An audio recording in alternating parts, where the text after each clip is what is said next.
Hi, good morning. My name is Bree Borseth and I am a developmental preschool teacher for Bremerton School District. And my name is Tara Cleveland and I teach kindergarten for the Bremerton School District.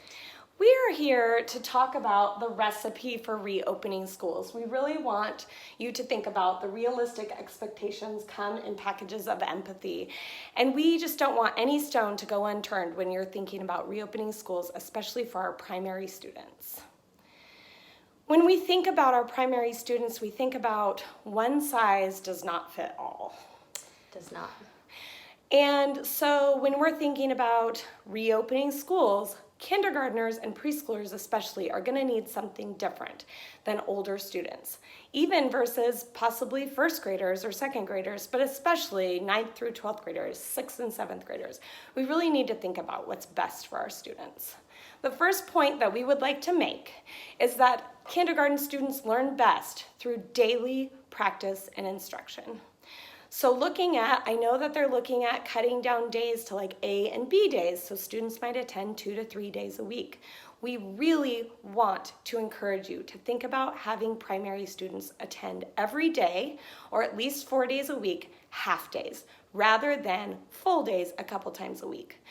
One reason is, if students attend Monday, Wednesday, or Tuesday, Thursday, we get a Monday every single day they come to school. They have much difficulty coming off weekends or days off school, and to be able to get into our routines and structures, we need extra practice. So it would be very nice if they could have the consistency of coming every single day to school. The second thing is, even if you did Monday, Tuesday, Wednesday, Thursday, or Monday, Tuesday, Thursday, Friday, and we don't know what we're going to do about Wednesdays. We know we have short days on Wednesdays, or in a different school district, it might be a different day you have a short day. We want to make sure that students are getting multiple opportunities a week to practice routines, social emotional learning, practice their academic learning, and be able to get lots and lots of practice with their teacher to develop relationships and make sure that their learning is happening on a daily basis, because that's the way young students learn. Now, preschoolers already attend half day.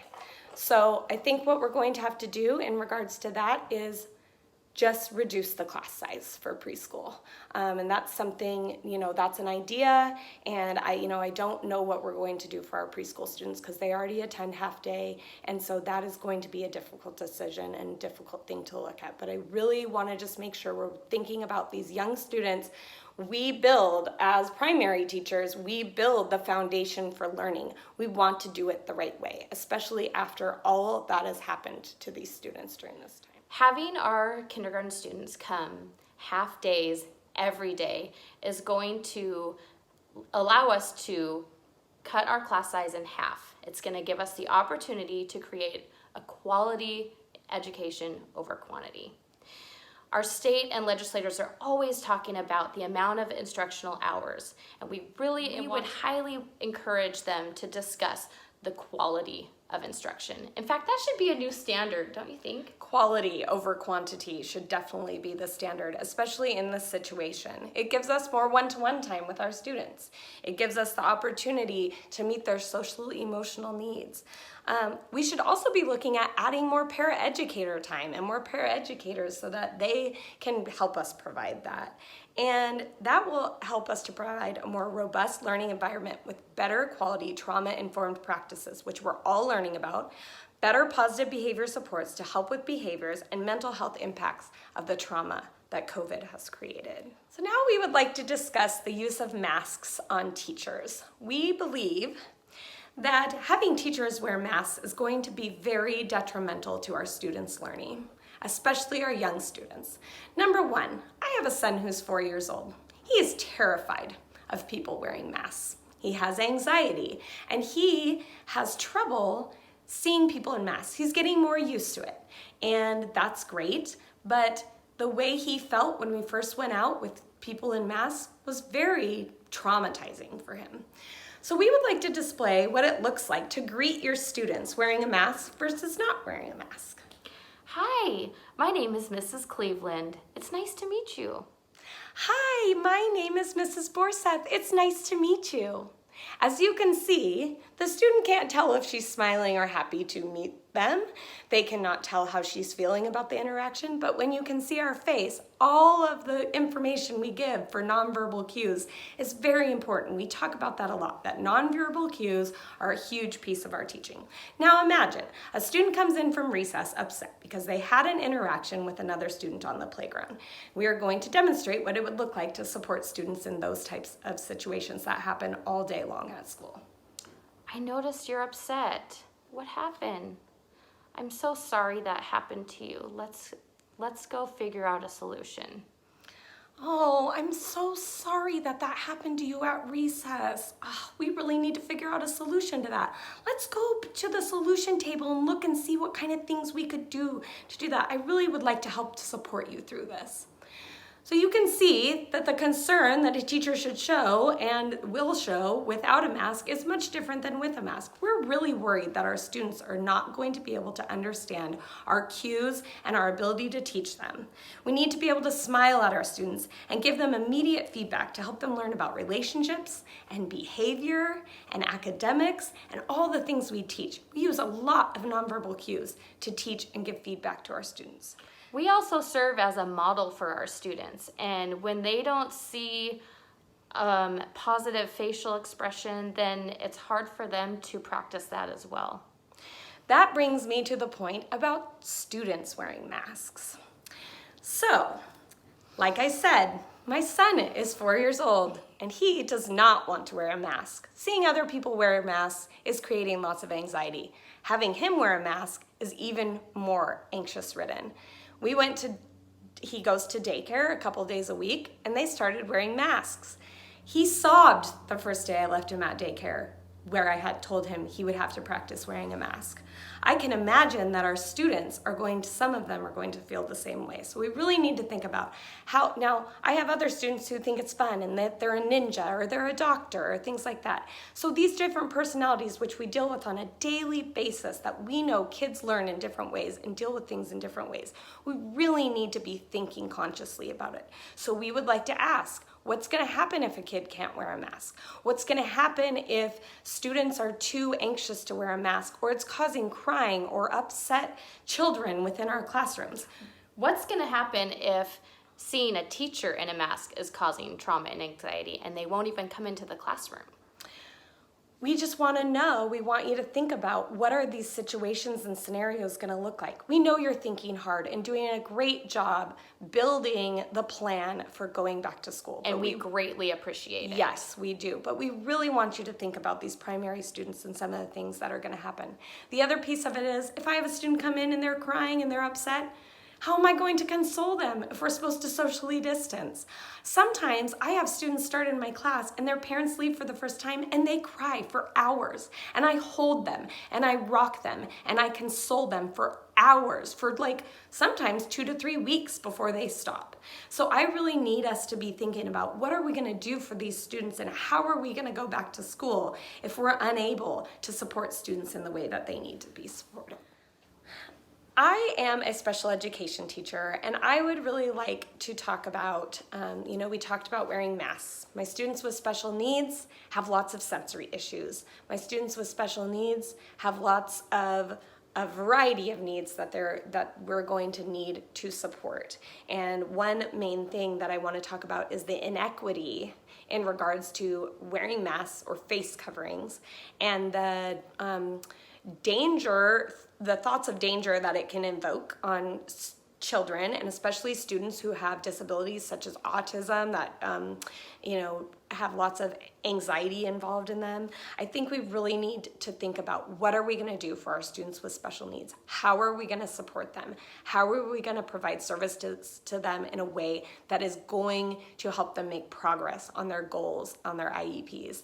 We do not want to bring them back to school without thinking through all the options and ways. So when we talk about a different kind of service model, maybe students with special needs need to come in one-on-one with their teacher.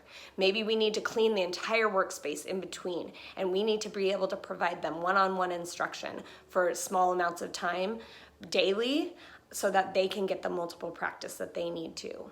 I would really like you to think about that students with disabilities might need a different model, as well as maybe some of them can participate in the other models that general education students are doing or the kindergarten students are doing. But we really need to think about individualizing this to each student and really think about how it's going to impact them in regards to the social distancing, the mask wearing, and all those types of things. That I would like you to think about it thoroughly, and teachers are thinking hard about ways that we can support our students. We know that there are many different models of learning that you guys are looking at, and I know that one of them is to continue with distance learning. There's a popular saying out there, the picture doesn't do it justice. And we truly feel that for the kindergartners who are coming to school for the very first time, this is their first experience at school, we feel like seeing their teacher on screen just won't do that school experience justice. It's not really developmentally appropriate for this age group, you know? They get way too much screen time So already. much screen time. We don't want to be another YouTube video for these kids who are actually like making them do stuff. Yeah, like they're gonna be like, this YouTube video is trying to make me learn. I'm gonna skip over to the surprise egg YouTube video. So we just want to make sure that you understand that we feel as teachers who have been instructing students over Zoom, over YouTube, over videos, that it's pretty detrimental to their learning. They're not really participating very well in it, and we really feel it's imperative that we see them daily, in person, in the primary grades, especially preschool and kindergarten. The next point we want to make is a very sensitive one. Our students who are Black, biracial, or multiracial are experiencing a lot more trauma right now. We want to make sure, we want to provide the opportunity to show them with our actions how much we love them, how much we care, and to allow them to feel safe. And to know they're the future. And we truly believe that the trauma that's being impacted on them is much greater than the impact that this virus is holding over everybody. And we just really want that to be taken into consideration, that being scared each day that you're gonna catch something that might hurt you, and also being scared that people who are supposed to protect you might hurt you, is greatly traumatizing to these students, and we want to be able to mitigate some of that trauma and provide them the amount of love and caring that they deserve. in person. So for our last point, we would like to bring it back to the recipe. Realistic expectations come in packages of empathy. We want you to think about that this whole situation was traumatic for all students and teachers. The PD we've been doing focuses on trauma-informed practices, and it should really be taken into consideration.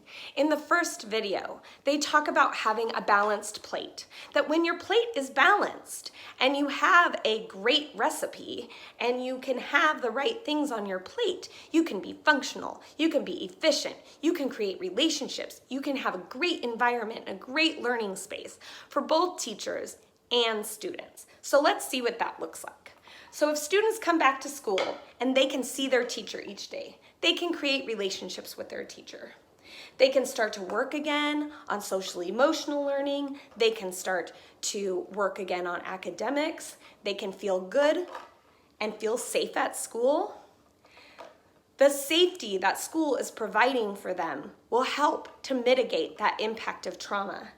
And then the other half of the day, they can go home and they can spend time with their family, or maybe they go to childcare, and they can play, and they can learn through play, because we know that the work of children is play, and we know they learn through play. And so giving them extra time to play and repair that impact of trauma that COVID has really had on everybody, I believe will be invaluable to our students. So I really need us to think about, it's not a one size fits all. Primary students really need to be thought about in a different way.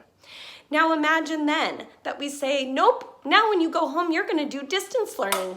So we're gonna put some more things on your plate. Get on Seesaw, get on Zoom, get on the virtual classroom, get on email. Hey parents, don't don't forget to check your email from your teacher. Hey teachers, plan another distance lesson, upload to Google Classroom, do another Zoom session, do more things, and then we go home and try to be with our families after all this overloading. It's gonna create a big, huge mess. A mess that is going to take a really long time to clean up. And we are worried, not only for students in that scenario, but also for teachers and their families. We need you to think about what that will look like.